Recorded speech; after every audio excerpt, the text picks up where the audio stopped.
Abonnez-vous les gars qu'on passe la barre des 2000 abonnés avant la fin de ce mois. On se retrouve aujourd'hui pour retracer le parcours du créateur de l'Afro-Congo, le jeune leader Inos B. Inos B, de son vrai nom Innocent Didas Baloumé, est né à Goma le 5 mai 1997. Dès l'âge de 6 ans, il rejoint le groupe formé par ses 4 frères nommés Maïcha Soul. Influencés par leur grand-mère, qui leur chantait des mélodies durant leur enfance et que l'on peut d'ailleurs apercevoir lors de certaines de leurs répétitions ainsi que par les célèbres Jackson 5, ils se feront également appeler les Baloumé 4 en hommage à cette inspiration.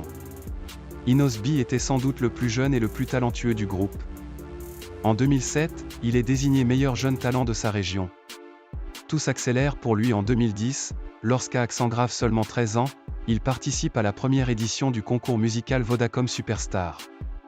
Son énergie sur scène, la maîtrise de sa voix et sa capacité à jouer plusieurs instruments lui permettent de remporter le concours. Il empoche alors la somme de $100 000 ainsi que l'opportunité de collaborer avec l'artiste américain Akorn.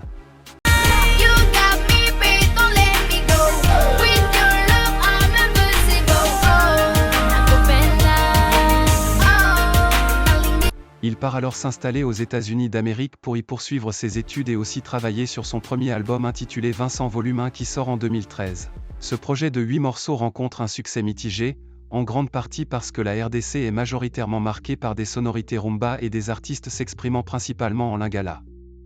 Or, Inos B, originaire de Goma, ne maîtrisait pas cette langue. C'est pourquoi la majorité de ses premiers titres sont en anglais, avec des influences R&B et d'autres styles occidentaux. C'est ainsi qu'à la recherche d'une forte identité pour sa musique il décide de surfer sur l'émergence de l'afrobeat en sortant son titre Paula en 2015.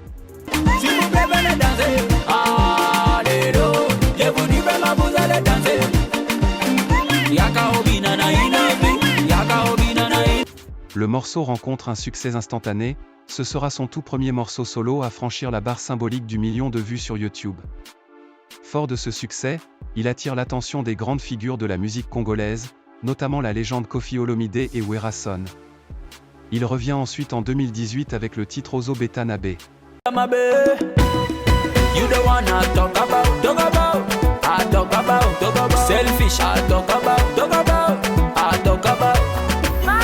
Marquant une nouvelle étape dans l'évolution de son style musical et consolidant sa place sur la scène congolaise. Son savant mélange de sonorités afro-urbaines et de musique traditionnelle congolaise le positionne rapidement comme le précurseur, voire le créateur, de l'Afro-Congo, un genre hybride qui porte désormais sa signature. Et pour étendre son savoir-faire hors des frontières africaines, il sort en 2020 son classique Yopé.